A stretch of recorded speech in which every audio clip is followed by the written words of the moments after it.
Баршаңызға сәлем бердім. Менің каналыма қош келіпсіз. Бүгін сіздермен өте дәмді жұмыртқамен таңғы жасайтын боламыз. Видеоның соңына дейін қарап, менімен бірге жасаңыздар. Алдымен бізге керегі жұмыртқа, сыр, қызанақ, болгар бұрышы, пияз қажет болады. Жұмыртқамызға тұз салып, аздап қана сүт құйып, әбден араластырамыз. Сосын қызып тұрған табамызға жай оттан кішкене жоғарылау етіп, аздап сұйық май құямыз.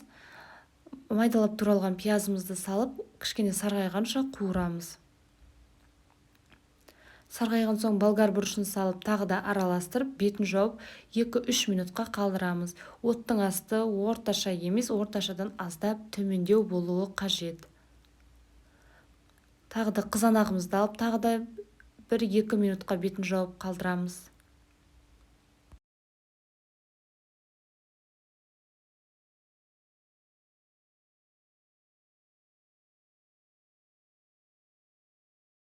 Жұмыртқаға тұзды көп салғандықтан қуырылып жатқан массаға салған жоқпын тұзды.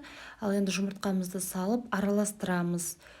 Кішкене оттың астына жай қойып, бетін жауып, 5-8 минут шамасында осылай жұмыртқа қалыпқа келгенше қалдырамыз. Жай отта.